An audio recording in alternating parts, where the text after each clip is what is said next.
Francisco. Let's go to Sports Center. Houston pulls out a thriller in San Fran. Ryan and Trevor here with you on Sports Center. We're stuffing you with holiday hoops tonight. Dramatic finishes in the East. You got SGA also showing out for the best in the West. No question. Got some NFL stuff on tap, but also we need to get right back to what just occurred out west at the Chase Center. That matchup between the Rockets and Warriors was a fun one. Reed Sheppard, you heard from him just with George Sedano. But let's get to the highlight, baby, and show you how Reed Sheppard was showing out. Fourth quarter action, Rockets up on to win 104-100. Rockets won this game on the glass, hauled in 25 offensive rebounds, leading to 17 second chance points. The 25 offensive boards are the most Houston's had in a game since 2007 when Yao Ming and Dikembe Mutombo were cleaning for 10 of those 25 offensive boards. We're not done with this game. We'll have more on it in just a second. But first, how about the Thunder? Coming in 17-1, best in the NBA, taking on the T-Wolves. Two of the superstars now into the future in the NBA, Shea, Anthony Edwards. Pick it up in the second quarter. SGA gets switched on to Julius Randle, rises up for 2. Minute later, OKC up 7, SGA jump right there. Couple positions later, Thunder up 9. SGA calmly stepped back into 3. 19 in the first half, 7 of 12 shooting. OKC up 10 at the break. The T-Wolves don't go quietly. 8 minutes to go in the third. Ant-Man takes the screen, splits the defenders, gets a layup to go. Couple possessions later. You think he's going to get Dorted with Lou Dort on him? No. Step back 3, tie it up at 54. He had 11 in the third. Wolves down 7 going into the fourth. Fourth quarter, and 3. Bank it. Minute later, Wolves down 3. Edwards driving. Oh, look at that step back. Woo! Over 2 defenders. Edwards trying to keep him in. Here's Julius Randle. Dante DiVincenzo for 3. We're tied at 101. Trying to hang another loss. OKC only their second season if they do. Next Wolves possession. SGA with the steal. The finish on the other end. Thunder up 2. Minute left in regulation. Ant-Man step back. Glorious. Wolves have life. They're down 1. Edwards at 31. But ensuing Thunder possession. Dort to Chet. Drills the 3. Left wide open for that dagger. Look at all that space. OKC goes on in 113-105. They're 10th straight. SGA with 40. And here he is on what it took to get the dub. We're just taking it day by day, taking the challenge by challenge. Tonight's look different than every other night, and so forth and so on. But whatever it is, we find a way to come out on top. And I'm impressed by this group's ability to do so. How you feeling? I'm good. I'm tired. But tomorrow's Thanksgiving. I'll get a lot of fuel, a lot of food in me. I'll be okay. We just keep turning the ball over. With no designated point guard, I think I got to be the one to bring the ball up. Just that simple. How about these Thunder? Just the 5th team in NBA history to start a season 18-1 or better. Now look at this. 3 of the previous 4 reached the NBA Finals, with 2 of those teams winning the title. Thunder are trying to be the first team to repeat as champions since the Warriors won the Finals in 2017. Definition of a complete turnaround, set the NBA record for consecutive losses just 2 seasons ago. Now on a precipice of setting the franchise record for wins in a row. Cade Cunningham early had 11 points in the first quarter. That put the Pistons up 5. He was rolling. Under 3 minutes to go left in the second. Jaylen Brown would respond. We move to the fourth. 9 minutes left. Pistons down by 5. Cunningham driving, all kinds of contact, undeserved. That's 5,000 career points for him. 2.5 minutes left. Cunningham, a step back jumper, brings them within 2. Under 2 minutes left in the fourth half. Brown driving on Jalen Duren, gets the layup, hoop and harm. Celtics up 3 after the made free throw. After about a minute left in the fourth, Eric White, 28 feet out, drills that. He had 27. Celtics up 4. 18 seconds left now. Off the inbound, Cunningham behind the back, but White makes the great defensive play, gets the deflection. Ball clearly goes off of Cade last, so the Celtics take over. And there's 6 seconds left. Last chance for the Pistons. Cunningham heaving it, gets fouled by Jordan Walsh, given 3 free throws because he is in the act of shooting, gets hit across his arm. So after he makes the first 2 and he tie it up with the third, No, he cannot. Misses the third. Peyton Pritchard gets the rebound. Celtics close it out 117 to 114. Well, back to the Rockets win over the Warriors 104-100. Houston had no problems overcoming deficits this season. 3-0 when trailing by at least 14 points in a game this season. Massive improvement over last season.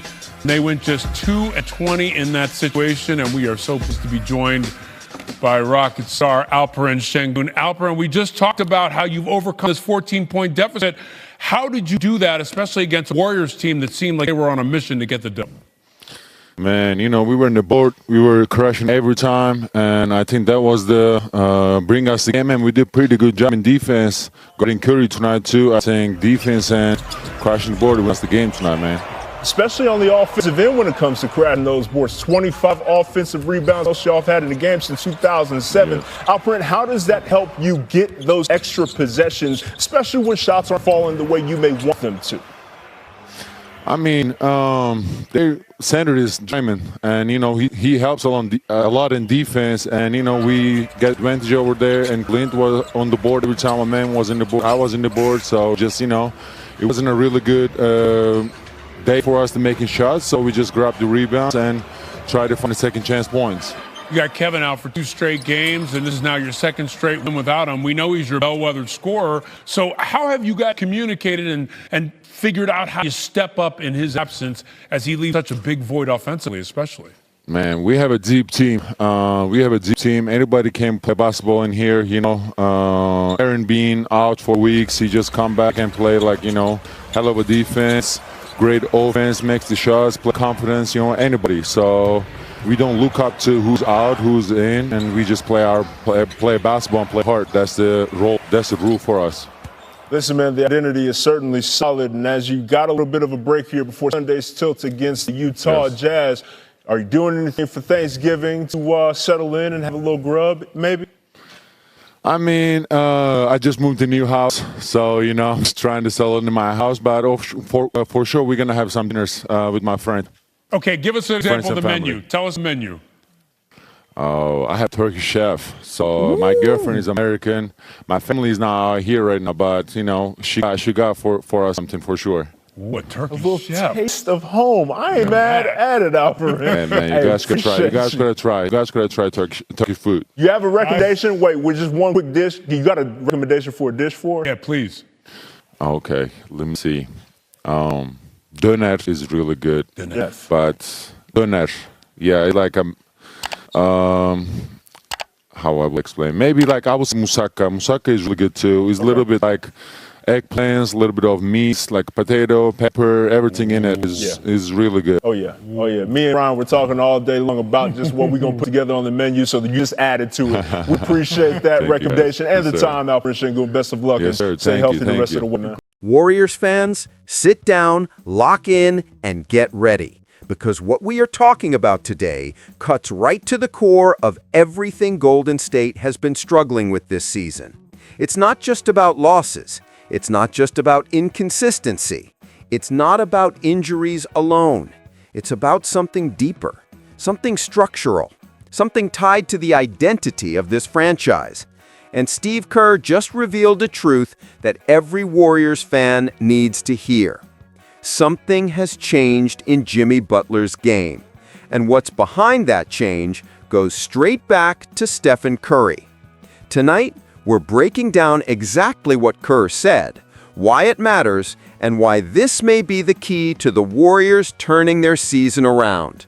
Because while the outside world is screaming about trades, rotations, drama, chemistry, and everything in between, Kerr is pointing directly at a dynamic that has defined Golden State for a decade.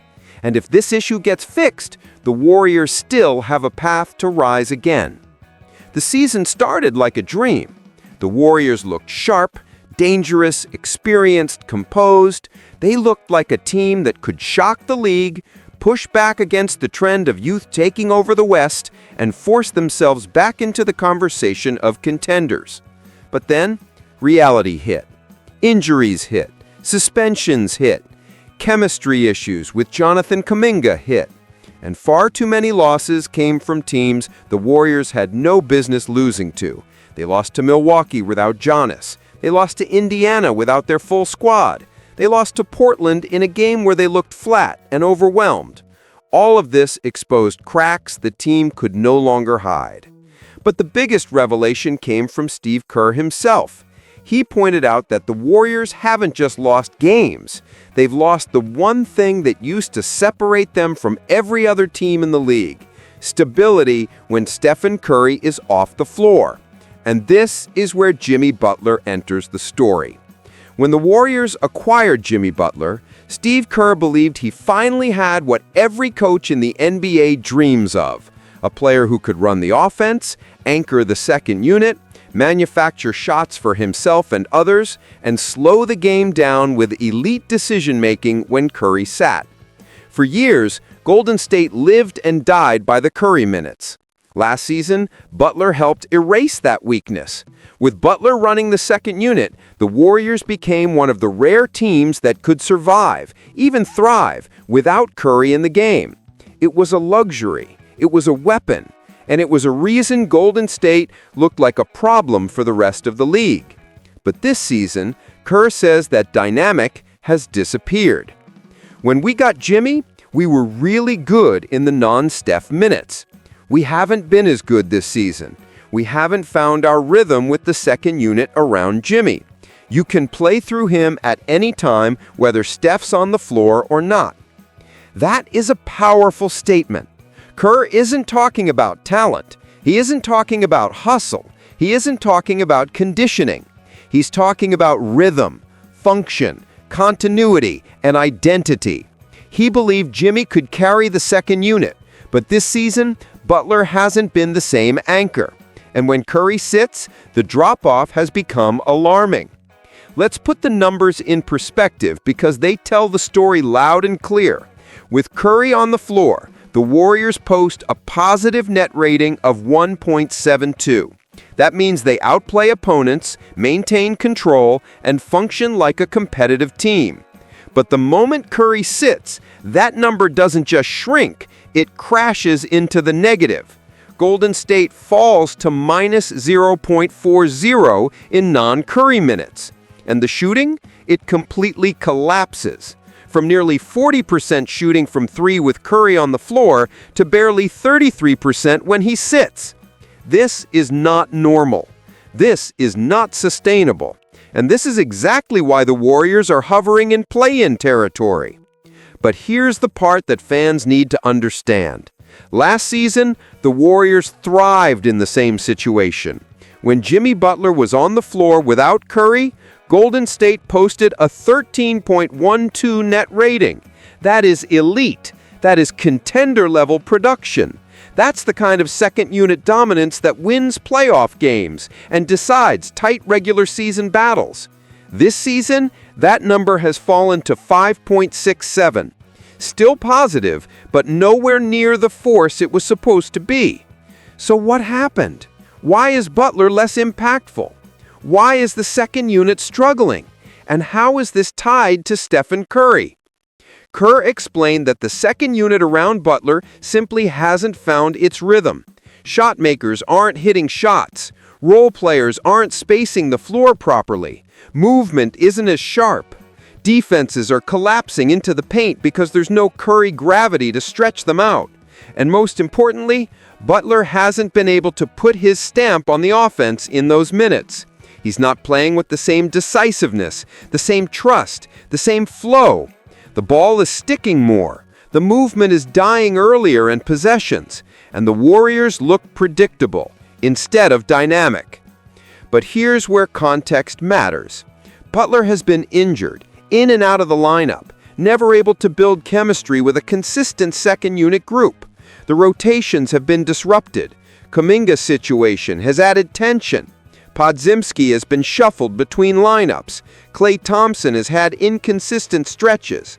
And Draymond Green's availability has fluctuated. That instability has prevented Kerr from building a reliable bench identity. But yet, the encouraging sign, the light at the end of this dark tunnel, is that Kerr believes they can get back to what worked. He believes the second unit can stabilize again. He believes Butler can recapture the flow he had last season. And if that happens, the Warriors will instantly erase one of their biggest weaknesses. Because the truth remains the same. Curry is still one of the best players on the planet. The Warriors with Curry on the court can compete with anybody. Their ceiling remains high. Their success still depends on whether they can survive the minutes across the 10 to 14 minutes per game when Curry is resting. If those minutes become neutral or even slightly positive again, Golden State's season changes. A lot of teams depend heavily on their stars, but no team in the league has been built so intricately around a single supernova like Curry. His gravity, his rhythm, his ability to pull defenses into chaos, it elevates everyone around him. When he rests, defenses settle in, close the gaps, and Golden State suddenly looks human. Jimmy Butler was brought in specifically to solve that problem, and last season, he did. This season, that spark just hasn't been there. But here's where things get interesting for Warriors fans. Kerr sees adjustments that can solve this issue. He sees a path forward that relies on better spacing, more consistent rotations, and elevating the players around Butler so he can play his natural game again. Butler thrives when surrounded by shooters, cutters, defenders who create flow instead of stopping it. That means more Podziemski, more Quinton Post spacing the floor, more Jonathan Kuminga downhill attacks when his situation stabilizes, more stability in the rotation, more chemistry, more identity. And that's why this is a positive sign, not a negative one. Kerr isn't blaming Butler. He's identifying the root of the issue so the Warriors can fix it. And the truth is, if Golden State restores even half of last year's non-Curry effectiveness, they immediately become a threat again. This team has the pieces, they have the talent, they have the coaching, they have the experience. What they need now is rhythm. What they need is cohesion. What they need is Jimmy Butler returning to the role he played so well just a season ago. Warriors fans, the season isn't lost. The door hasn't closed, and the coach who knows this team better than anyone still believes they can be consistent, stable, and dangerous again. But it starts with solving the minutes without Curry. It starts with empowering Butler. It starts with restoring the identity that made this team feared. So now the question is yours.